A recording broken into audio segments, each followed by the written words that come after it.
तो ये first part है जिसका इंट्रोडक्शन हमने किया हुआ है ऑलरेडी।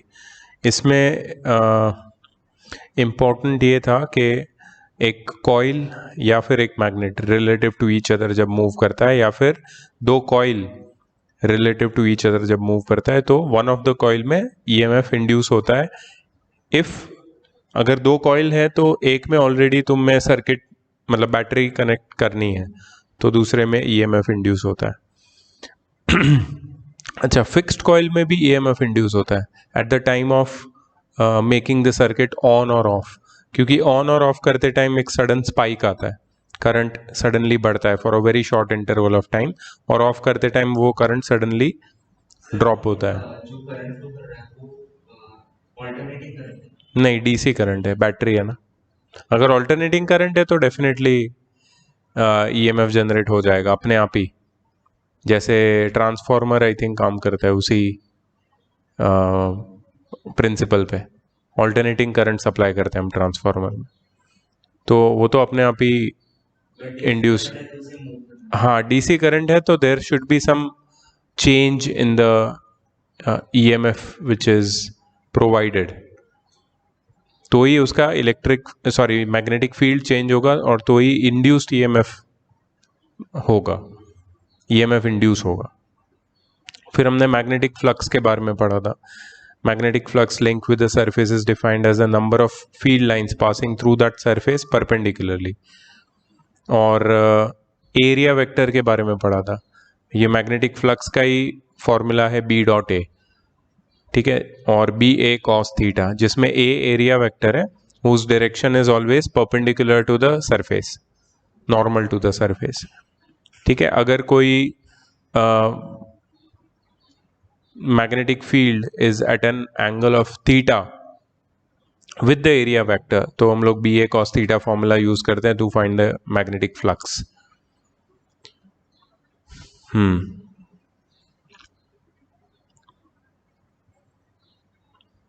अगर मैग्नेटिक फील्ड नॉन यूनिफॉर्म है तो हम लोग इंटीग्रेशन लेते हैं, integral of B dot d A over a whole over a certain area, so we find the total magnetic flux. इसका ऐसा यूनिट वेबर है मैग्नेटिक फ्लक्स का, और it is equal to 1 tesla per metre square. फिर इसके ऊपर हमने कुछ न्यूमेरिकल्स किए थे। आई थिंक फर्स्ट पार्ट तो छोटा सा ही था, ठीक है। So that was the recap of the first part. हाँ, सेकेंड पार्ट में they introduced with the Faraday's laws of electromagnetic induction, जिसमें they define this epsilon, that is net magnitude of EMF induced. Induced EMF का मतलब quantitatively उसका magnitude कैसे ढूंढेंगे? So that is negative of d phi by D t, or if there are n turns in the coil, that is negative of n turns of d phi by dt will give you the EMF induced, net magnitude of EMF induced. अच्छा, negative sign is given for the direction of induced EMF. It is always opposite to the change in magnetic flux.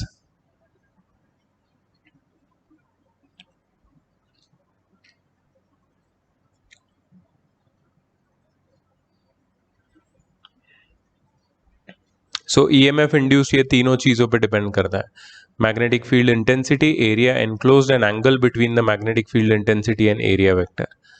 क्योंकि it is d phi by D t, तो phi पे भी depend करेगा, और phi is integration of B dot A, मतलब B और ए पे भी डिपेंड करेगा। लेंज लॉ मैंने डिटेल में बताया था last time, if you have seen the video. Lenz law states that the direction of EMF induced is such that it opposes the very cause which produces it. हाँ, वो भी मैंने बताया था। क्रेडिट कार्ड में basically there is a magnetic chip नहीं बोल सकते उसको, क्या बोलते हैं, टेप, मैग्नेटिक टेप होती है। वो मैग्नेटिक टेप एक सर्टन उसके अंदर amount of magnetic field produce होता है when it is brought in contact with that slider of that machine. तो वो magnetic field is associated with अभी उसमें जब मूवमेंट होता है, so there is a change in magnetic field. वो change in magnetic field is associated with certain amount of EMF induced in the machine, and that EMF induced links the machine with your account. Means her card के साथ जो EMF induced की value है वो unique होती है। Means just imagine it could be up to millionth और billionth of a place, इतना उसमें वेरिएशन रहेगा, because there are billions of cards like this which are produced and destroyed. ऐसा नहीं है कि तुम्हारा अकाउंट है तो एक ही कार्ड मिलता है, तुम्हारा कार्ड खो गया तुरंत दूसरा कार्ड मिल जाता है। और अब तो और भी टेक्नोलॉजी आ गई है, चिप आ गई है, then you just have to take the card near the machine, you don't have to swipe. तो वो भी means it all works on this magnetic field, magnetic changing magnetic field basically.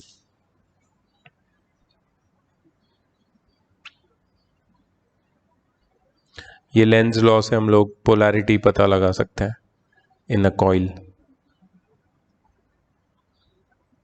या सो दो फॉर्मूले है basically, induced EMF is minus d phi by D t and induced current is EMF upon resistance of the coil, EMF upon resistance. इसके numericals हमने सारे complete नहीं किए थे, तो I think today we can do the numericals also. First numerical शायद हमने start किया था, सेकेंड वाला भी किया था शायद, थर्ड भी किया था। थर्ड तो इजी है, इसमें सिर्फ इसको डिफरेंशिएट करना है with respect to time, d phi by D T.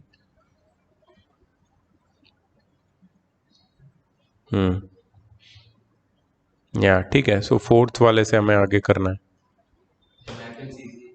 Easy है, वही फॉर्मूला पे बेस्ड है। जैसे यहाँ पे क्या है देखो, a conducting circular loop is placed in a magnetic field of strength 0.04 Tesla. तो ये क्या है?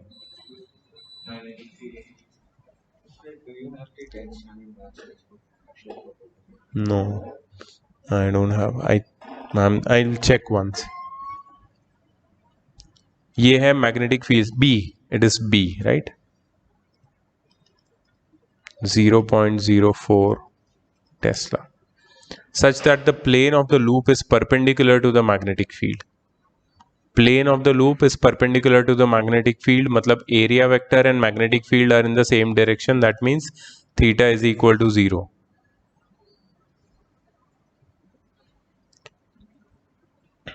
If the radius of the loop begins to shrink at a constant rate of 0.5 mm per second, that is dr by dt is minus 0.5 mm per second. Then calculate the EMF induced in the loop when its radius is 1.5 centimeter. तुम्हें EMF ढूंढना है when the radius is 1.5 centimeter.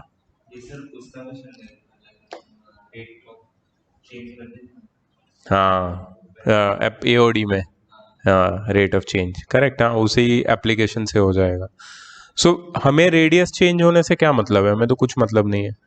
We have to find the change in area, that is rate of change of area, right? क्योंकि area change होगा तो flux change होगा, flux change होगा तो EMF induce होगा।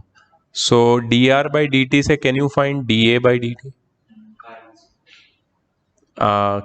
कैसे करोगे? क्या मतलब, क्या लिखोगे?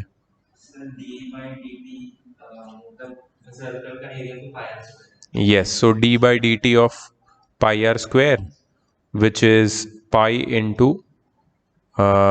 d by dt of r square, which is pi into 2r, which is 2 d by dt, dr by dt, 2r dr by dt, 2r dr by dt, सही है ना? dr by dt है हमारे पास, 2 पाई आर हमारे पास radius है क्या? हाँ radius है ना 1.5 सेंटीमीटर, तो विल गेट dA/dt।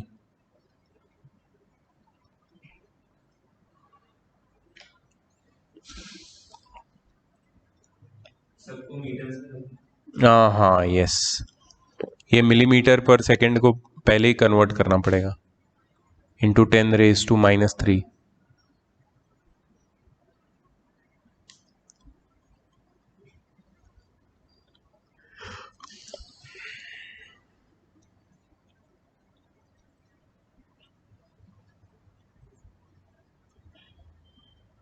तो कल एग्जाम है क्या स्कूल में? कर सकते हैं। अच्छा, तो कल सुबह रख सकता हूँ क्या मैं? मेरा तो ये देश का कुछ नहीं है। कल कौन सा फिजिक्स। गौरव और मार्क्स गौरव का तो हो गया ना, या दूसरा? नहीं नहीं नहीं, उसका खत्म होने वाला था 18th को, आज 18th है, सो आई थिंक उसका हो जाएगा।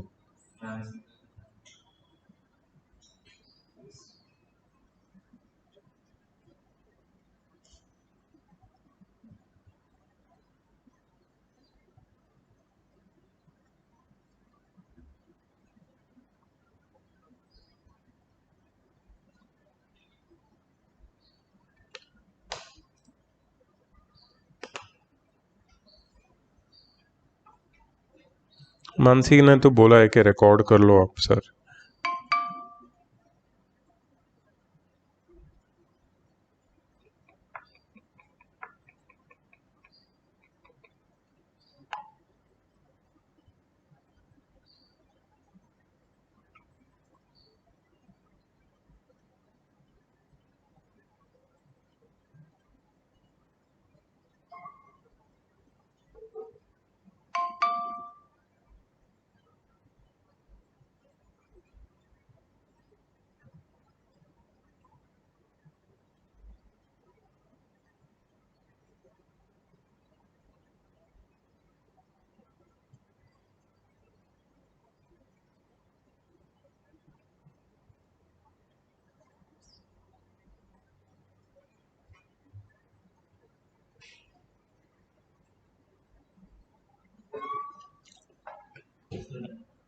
dA/dt कितना आया? -4.7 into 10⁻⁻5 -5 मीटर स्क्वायर पर सेकेंड, है ना? ओके तो मतलब एरिया इस रेट से चेंज श्रिंक हो रहा है, कम हो रहा है। ओके अगर एरिया चेंज होता है अगर, तो definitely flux associated with the coil भी चेंज होगा। सो d∅/dt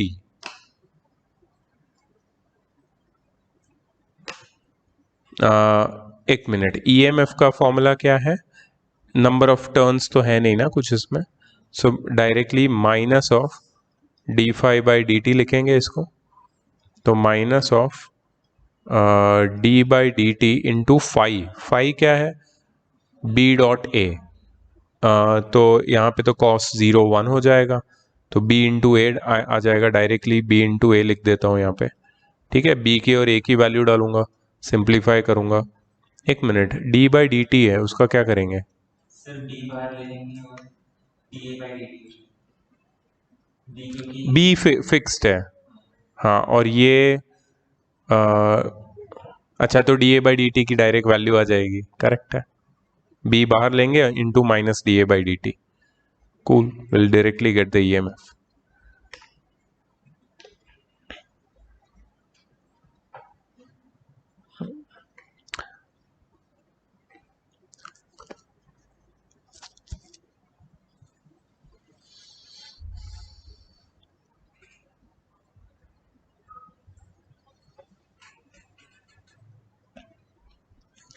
डन, कितना आया?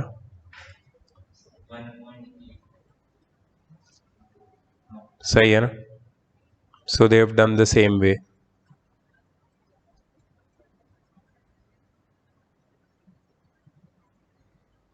वो लोग ने dr/dt ही रखा है यहाँ पे। ठीक है, अपना मेथड भी इट इज एक्यूरेट। हम लोगों ने पूरा मल्टीप्लाई किया। हाँ ठीक है, fine, your answer is matching right, cool. तो यहाँ पे नंबर ऑफ टर्न्स भी दिए, 100 टर्न्स है, circular coil of 100 turns has a resistance भी दिया है। In 0.2 seconds, the flux passing through the coil changes from this to this. Flux change हो रहा है, मतलब rate of change of flux भी निकाल सकते हो, change in flux upon time. Rate of change of flux into number of turns will be the EMF induced. Calculate the EMF generated and charge flown through the coil in the coulomb. In coulomb, EMF generated and charge flown. नहीं, EMF आएगा तो E M F V is equal to W by Q.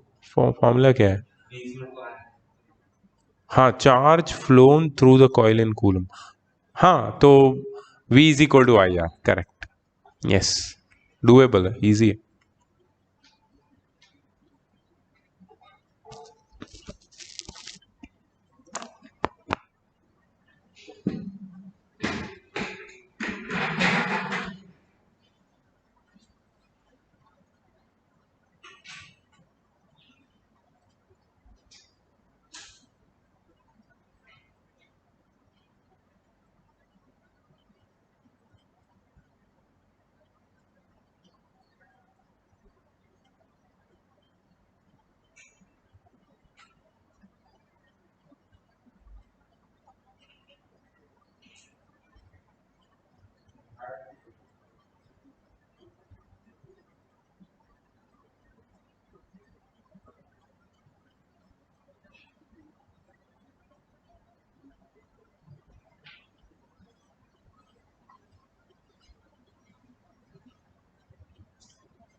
Sir बीच में तो आया के time पे वो पॉजिटिव कंसिडर।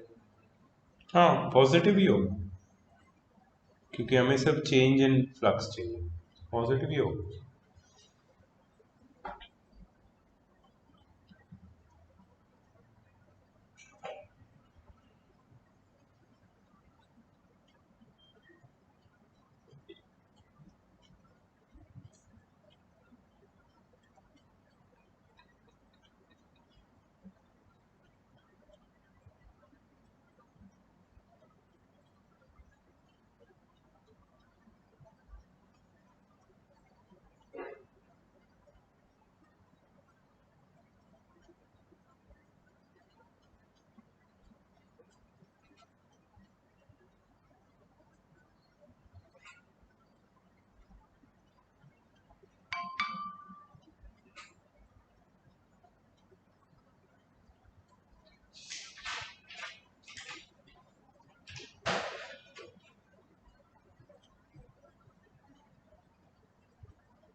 डन।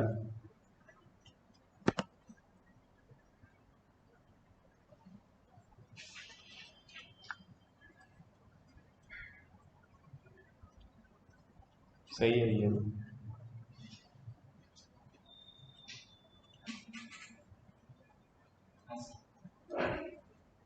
करंट भी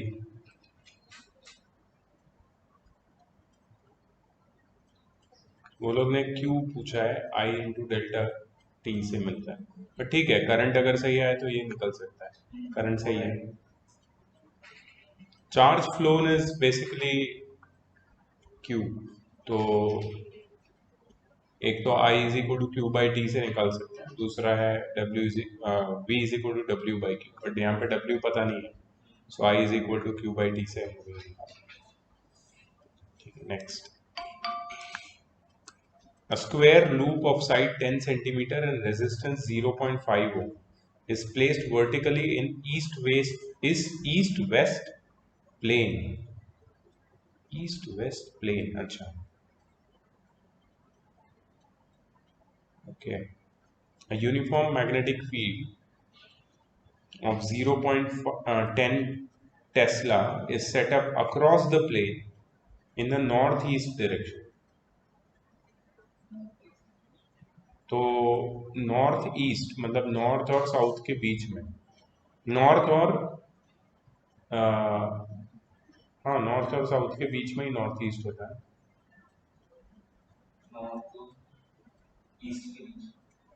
नॉर्थ और ईस्ट के बीच में, आई एम सॉरी, तो 45 डिग्री बनाएगा, मतलब magnetic field will make 45 degree with the plane and 45 degree with the area vector, मतलब थीटा भी 45, if you imagine. Okay, so uniform magnetic field of 0.10 tesla, B हो गया, theta हो गया, square root of side 10 है तो area हो गया, मीटर स्क्वायर में भी आ जाएगा, रेजिस्टेंस हो गया। The magnetic field is decrease to zero in 0.70 seconds at a steady rate. Okay, तो चेंज इन मैग्नेटिक फील्ड भी हो गया, चेंज इन फ्लक्स हो जाएगा, बेसिकली हमें मिल जाएगा। Determine the magnitudes of induced EMF and current during this time interval. Fair, because हम लोग चेंज इन मैग्नेटिक फील्ड नहीं लेंगे, हम लोग चेंज इन फ्लक्स ढूंढ लेंगे डायरेक्टली, क्योंकि हमारे पास थीटा बी है, कॉस थीटा से मिल जाएगा, maximum flux minimum flux zero होगा, चेंज निकाल लेंगे, डिवाइडेड बाय 0.7 कर देंगे, rate of change of flux, EMF आ जाएगा, रेजिस्टेंस है, करंट है।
EMF check.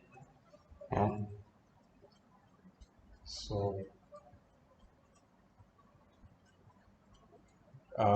5 1 ये अच्छा EMF करना तेरे को check. Okay, so that is 10 raised to minus 3 volt or 1 millivolt. Sir ये जो डिनोमिनेटर का है, जो 2 into 0.7, इसकी वैल्यू 1 है. Yeah, I think approximately क्योंकि 1.414 into 0.7 1 देख लेना 1.414 डिवाइड बाय 0.7 that is 1.00.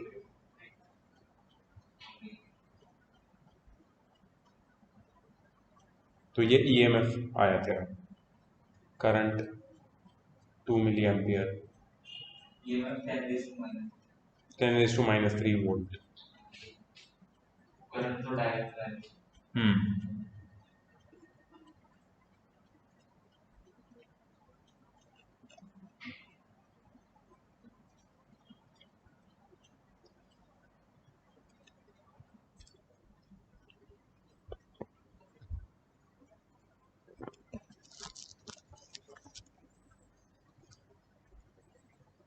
ठीक है नेक्स्ट.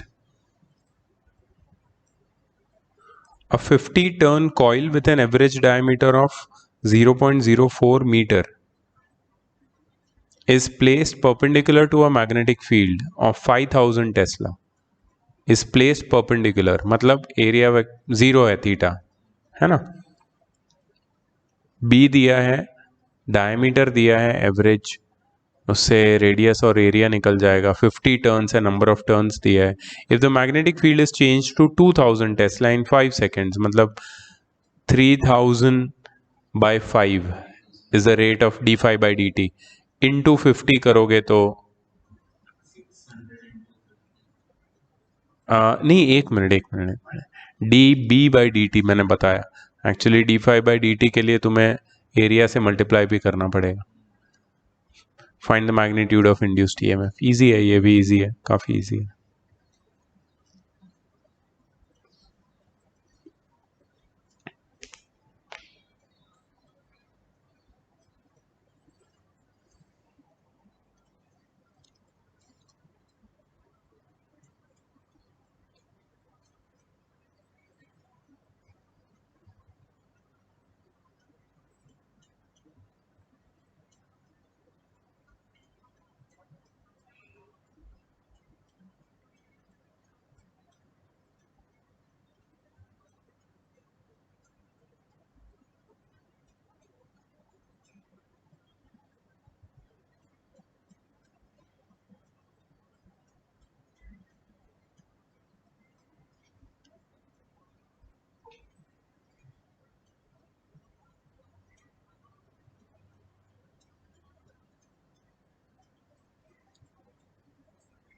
well,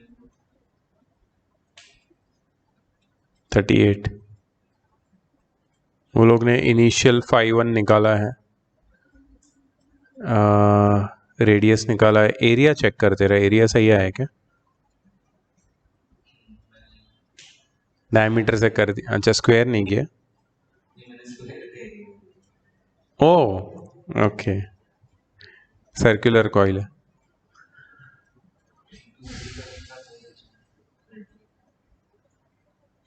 तो 12 point, there are 12 into 3.1. 30. 12. Correct, हाँ कर सकते हैं, वैसे भी कर सकते हैं. अच्छा R square, pi R square मतलब पाई मिसिंग था एक. ओके ठीक है, काफ़ी क्वेश्चंस है. A coil of area A and number of turns n is lying in a transverse uniform magnetic field B. What do you mean by transverse uniform magnetic field? Transverse ऐसा रहता है. No, और एक direction ऐसी रहती है ना जो horizontal. Transverse is where the vibrations are perpendicular to the direction of propagation. Okay. The coil rotates at a uniform rate so that it completes one rotation in time t. Calculate the EMF produced in the coil when the coil rotates through 90 degree from initial position.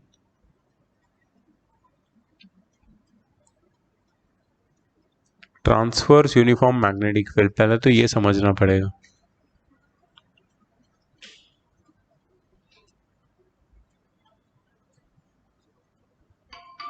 Sir transfer मतलब ये moving है. यहाँ पे तो बोला है कि coil rotate हो रही है. सर शायद ये हो सकता है कि जो रोटेट हो रही है जिस डायरेक्शन में और जिस डायरेक्शन में मैग्नेटिक फील्ड है वो 90 डिग्री हो सकता है. क्योंकि ईएम वेव्स में ऐसा है कि इलेक्ट्रोमैग्नेटिक वेव ट्रांसवर्स रहती है. उसके डायरेक्शन ऑफ प्रोपगेशन और मैग्नेटिक फील्ड और इलेक्ट्रिक फील्ड के बीच का एंगल 90 म्यूचुअली परपेंडिकुलर होते हैं. Direction of propagation of EM waves, magnetic field and electric fields are mutually perpendicular to each other. But then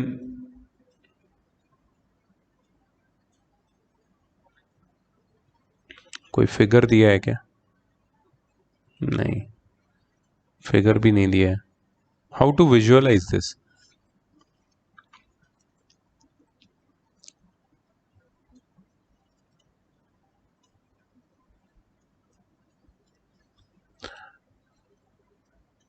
Number of turns n is lying in a transverse uniform magnetic field. Let me just Google this.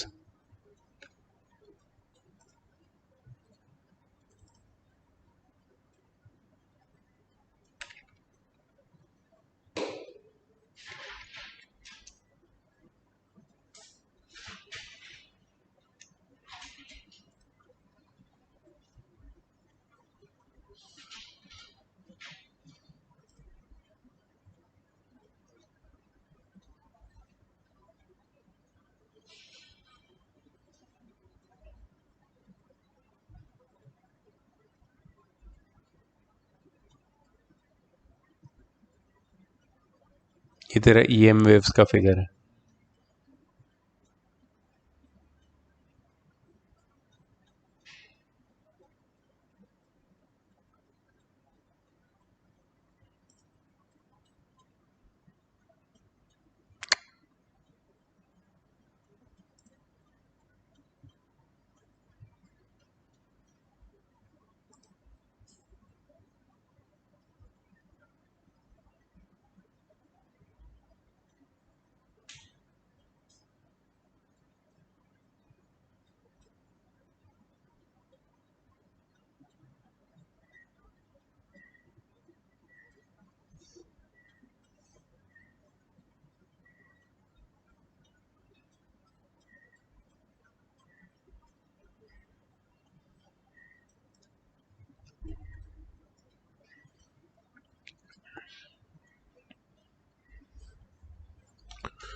अगर coil को हम ऐसे समझे कि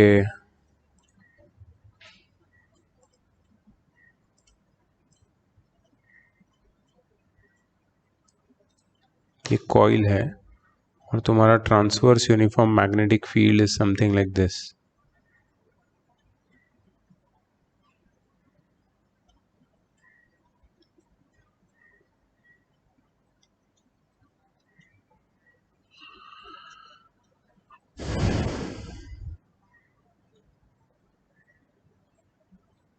तो ये इसको कैसे कट करेगा?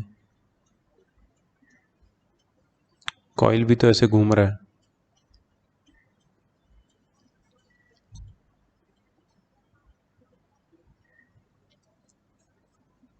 ना कोई फिगर बताइए. सो इसमें विजुअलाइजेशन होगा कि नहीं, या डायरेक्ट फॉर्मूला अप्लाई करना है? जब कॉइल 90 डिग्री घूमेगा तो वो कोई मैग्नेटिक फील्ड को कट करेगा या नहीं करेगा? कितने मैग्नेटिक फील्ड को कट करेगा, कैसे करेगा?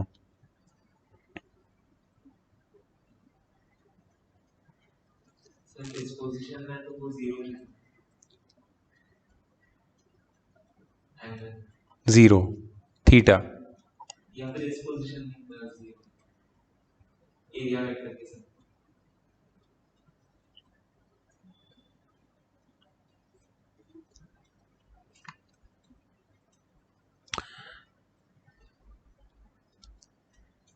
तो वो लोग ने पहली पोजीशन में 0 डिग्री लिया है।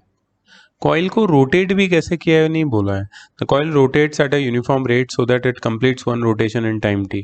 How it is rotating? Is it rotating like this और is it rotating through its axis or the vertical axis passing through it? I guess vertical axis फिर ही एंगल चेंज होगा उसका। फिर ही एंगल चेंज होगा, क्योंकि इस केस में अगर एंगल 0 लिया है फर्स्ट केस में और सेकंड में 90 लिया है तो वर्टिकल एक्सिस पे रोटेट करना चाहिए कॉइल, तो ही कट करेगा ना। ऐसे रोटेट करेगा तो मैग्नेटिक फील्ड थ्रू आउट उसके अंदर जाएगा, 0 का 0 ही रहेगा एंगल। तो ये क्लियर नहीं था, बट इसको देख के समझ में आया। तो 0 से 90 लेके आएंगे तो मैग्नेटिक फ्लक्स में चेंज आएगा BA minus 0, that is BA। ठीक है, और टाइम कितना लगा उसको? टोटल टाइम 1 रिवोल्यूशन में t सेकेंड्स लगता है, तो t/4 लगेगा 90 डिग्री के लिए। ऐसे था कॉइल, ऐसे हो गया, फिर ऐसे, फिर ऐसे। हाँ, तो average EMF induced will be -n times -BA upon t/4 और 4nBA/t। फर्दर 90 डिग्री किया तो 0 से -BA हो जाएगा। वैसे करते करते वो लोग ने 4nBA/t सब में निकाला है। सिर्फ 180 to 270 में -4nBA/t एंड 270 to 360 में भी -4nBA/t आएगा, बिकॉज φ2 - φ1 वहां पे पॉजिटिव होगा दोनों केस में। सर ये मतलब नेक्स्ट से प्रीवियस वाला माइनस करना है सर? हाँ, नेक्स्ट से प्रीवियस वाला φ2 - φ1, हमेशा φ2 - φ1।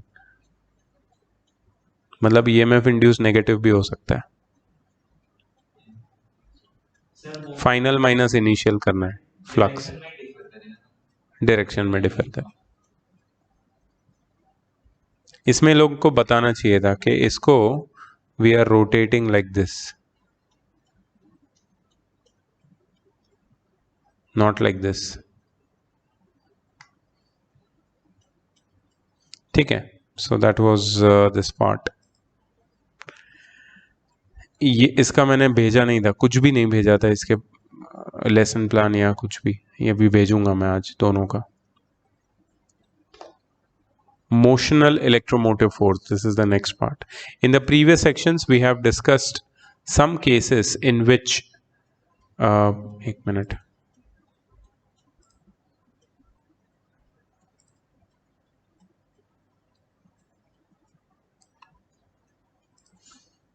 in the previous sections we have discussed some cases in which EMF was induced in the stationary circuit that were placed inside some time varying magnetic fields. In this section the motional EMF will be defined, that is EMF induced in a conductor moving inside uniform magnetic field. Let us consider a case where a conducting rod is moved perpendicular to its length and perpendicular to magnetic field applied externally. Magnetic field का direction बताओ, ये figure में inward है, और ये जो rod है conducting rod, हाँ उसका मोशन टूवर्ड्स राइट है।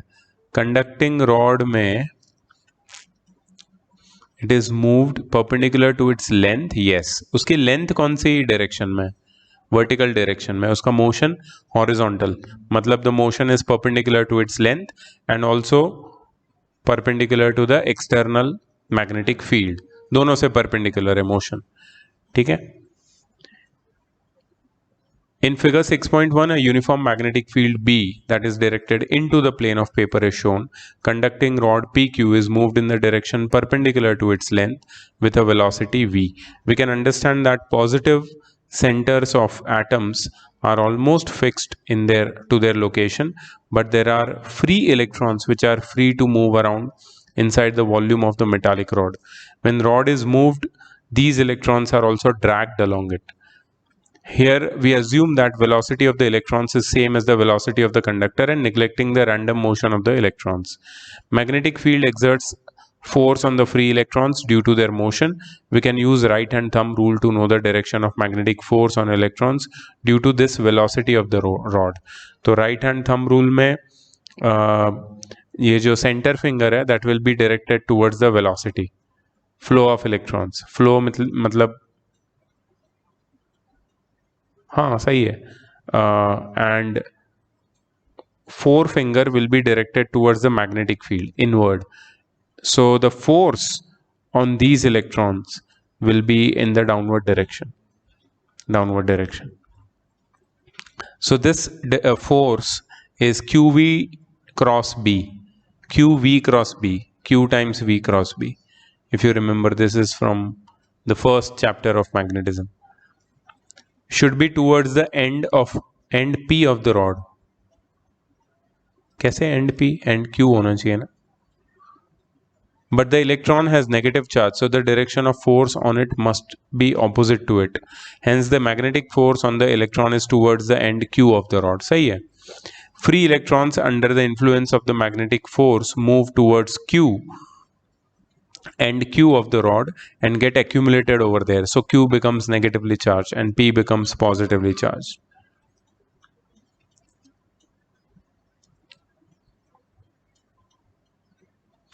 Due to the polarization of the rod, electric field is generated across the length of the rod.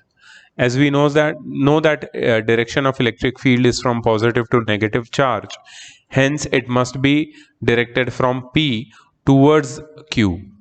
Electric field applies a force on the negative charge along.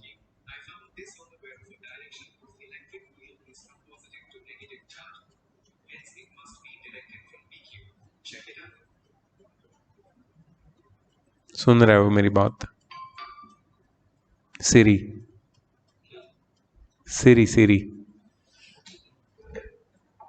वो Apple में है ना, वो सिरी यार, वो बातें सुनता है. और फिर गिफ्ट मिला मेरे को, मैम ने गिफ्ट दिया. ओके, सो जो इलेक्ट्रिक फील्ड है that is directed from P to Q, and electric field applies force on the negative charge along QP opposite to its own direction, QP. Now remaining electrons inside the rod starts experiencing electric force also directed towards the end P of the rod, which is opposite to the direction of magnetic forces on electron. Now we can understand when the metal rod is moved, then free electrons are moved towards the end of the rod due to the magnetic forces acting on them. This creates electric field which applies force opposite to the magnetic force on the electrons. Here you can see that electric field thus generated inside the rod is opposing the cause that has created it. उसको जो cause create कर रहा है that is the motion, और electric मतलब जो electric field है वो उसको ओरिजिनल डायरेक्शन में पुश करने की कोशिश कर रहा है. That is against the motion.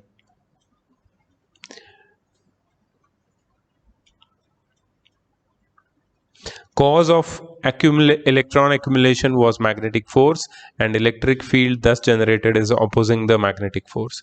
Electric field will increase to a point when electric forces on the free electrons can balance the magnetic forces on them. Let the electric field generated in the rod of length L moving with velocity v perpendicular to the magnetic field be E. The magnitude of E should be such that the electric force generated by it may completely balance the magnetic force on electrons, so that further migration of electron is stopped when they reach to one end of the rod and E becomes constant. So E, that is charge on the electrons, times electric field, which is the force QE, and is equal to EVB, QVB, that is force exerted on charged particles due to motion of a conductor in a magnetic field. EVB, QVB. हाँ, but minus था उसमें. Electric field generated along the length of the rod is given as E is equal to V B. तो ये भी एक electric field generated का एक और एक फॉर्मूला है। Let epsilon be the potential difference generated between the two ends EMF। so EMF is potential gradient, sorry, yeah, EMF is also known as potential gradient, है ना? EMF is potential gradient, yeah, E by L, electric field per unit length, hence EMF generated। अच्छा, capital E की value अगर डाल देंगे VB,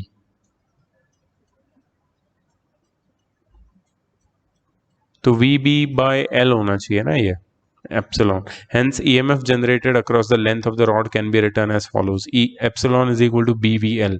BVL क्यों लिखा है वो लोग ने? सर यहाँ पर वो वाला ई के जगह पे डाल देते हैं। हाँ, E की जगह पे BV आ जाएगा, BV by ऊपर देखना BV VB, VB by L होना चाहिए, BVL क्यों लिखा है?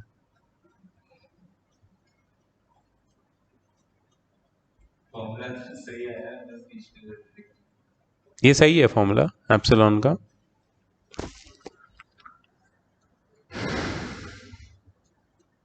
नहीं यार, इलेक्ट्रिक फील्ड को बोलते हैं पोटेंशियल ग्रेडियंट। हाँ, तो E is equal to small E by L होता है, एप्सिलॉन बाय L होता है। V by L। हाँ, ये गलत है, फॉर्मूला गलत लिखा है लोगों ने। एक्चुअली होना चाहिए E is equal to epsilon by L, सही है ना?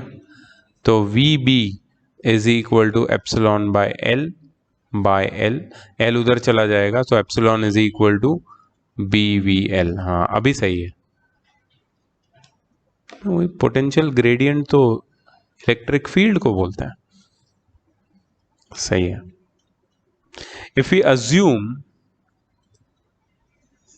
that speed of rod is maintained constant inside the uniform magnetic field, then this potential difference remains constant.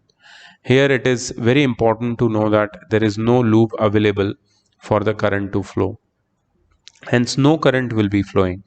As long as there is no current, there is no requirement of energy because there is no opposition. मतलब अगर speed को maintain किया तो potential difference constant रहेगा। Here it is very important to know that there is no loop available for the current to flow, hence no current will be flowing। हाँ, current क्यों नहीं flow होगा? Because potential difference ready है for the current to flow, but loop नहीं है, तो current flow किस में होगा? सो क्या होगा कि पोटेंशियल डिफरेंस कांस्टेंट रहेगा, it will not decrease because current is not flowing because there is no loop, no circuit. As long as there is no current, there is no requirement of energy because there is no opposition. And if somehow we can connect two ends of the rod, then the current will start flowing. When the current starts flowing, there is a need of more energy to maintain the speed of the rod, and this energy invested will appear as electric energy flowing through it. So that is the current. EMF or potential difference generated across the length of the rod is called motional EMF. The same concept can also be explained as follows. Let us consider a U-shaped conducting track placed perpendicular to the magnetic field as shown in the figure. U-shaped conducting track. So if you want to see it is URST। इसके बीच में एक rod है PQ जिसको move कर सकते हैं, I think हम लोग, जिसको वेलोसिटी दे सकते हैं, और मैग्नेटिक फील्ड है perpendicular to the plane of paper and inward. ठीक है, so we have a U shaped track URST that is kept perpendicular to the magnetic field directed into the paper. A conducting rod PQ is kept on it as shown and it is moved to the right. Rod and track enclose an area PRSQ. अब क्या होगा कि as you move the rod, the area of the track which is inside the magnetic field will continuously increase or change. When the rod is moved, then the magnetic flux linked with this closed area increases due to increase in area. The direction of induced current will be such that side move कर रहा है, right side बाहर की side, UT side, ठीक है. The direction of induced current will be such that it will generate a magnetic field that will oppose this increase in magnetic flux. So against that opposition we have to pull it out. We can see that anti-clockwise current is shown in the figure when it is pulled out. Anti-clockwise current in the loop produces an outward magnetic field, that is direction opposite to the external magnetic field, in order to reduce the increasing magnetic flux through the bounded region. Another way to decide the direction of current in the coil is with the help of a magnetic force. When rod is moved to the right, then current through it should flow in the direction so that the magnetic force on it must act towards left to oppose the change in magnetic flux. That is, using F is equal to I into L cross B, we can see that the direction of magnetic force on PQ will be towards left only when current flows through it from the end Q towards the end P. तभी उसमें left की तरफ एक force होगा against the direction of its velocity, applied velocity. Finally, we can conclude that for magnetic force to act against the motion of the rod, electric current flowing through the loop must be as shown in the figure.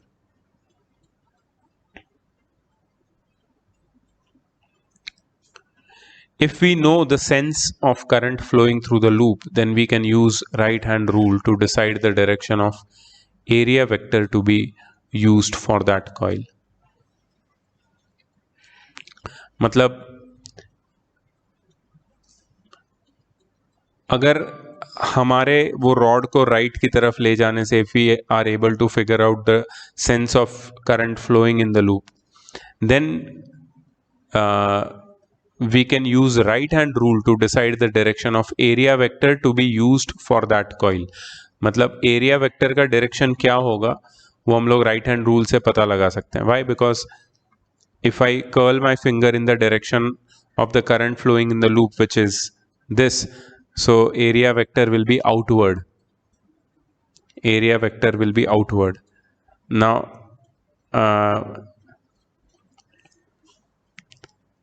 area vector and magnetic field are both opposite to each other in this case. That is angle of 180 degree, because magnetic field is inward, area vector is outward. That means theta is going to be 180 or cos theta is going to be -1.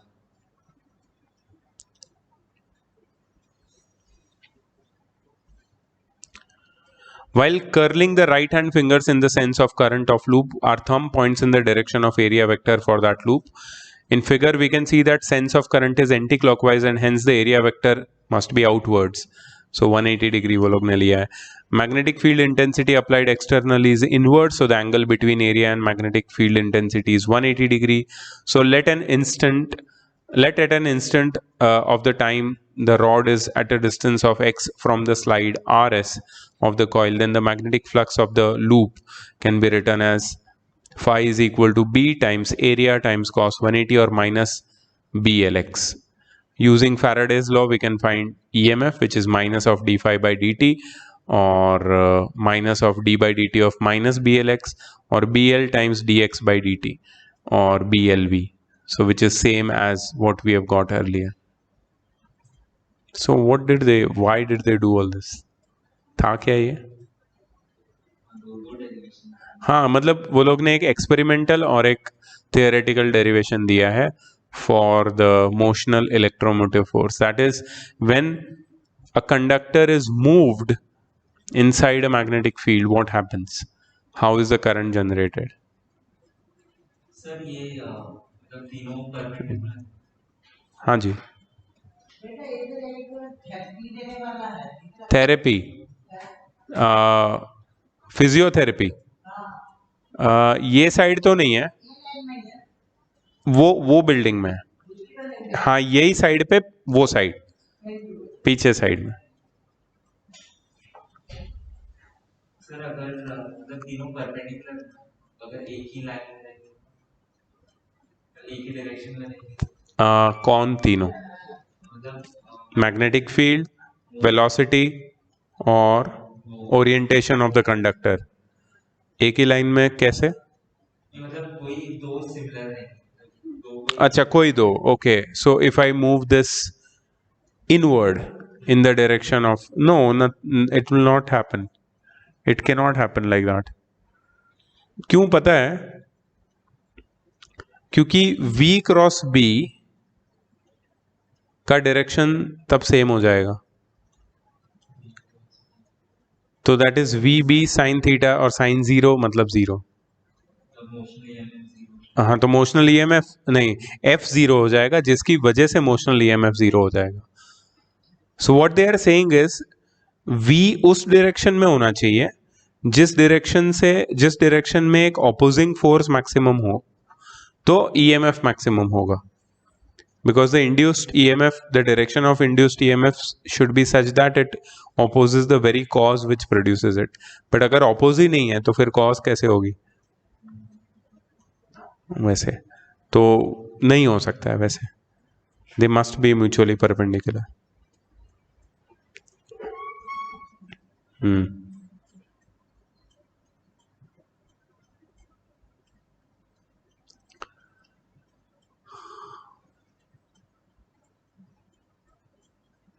ठीक है, काफी सारी चीजें।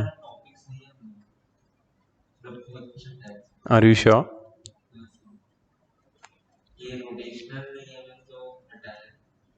जो अभी आने वाला है? अच्छा, तुम्हारा सेंट्रीपिटल फोर्स वाला रोटेशनल। Are you sure?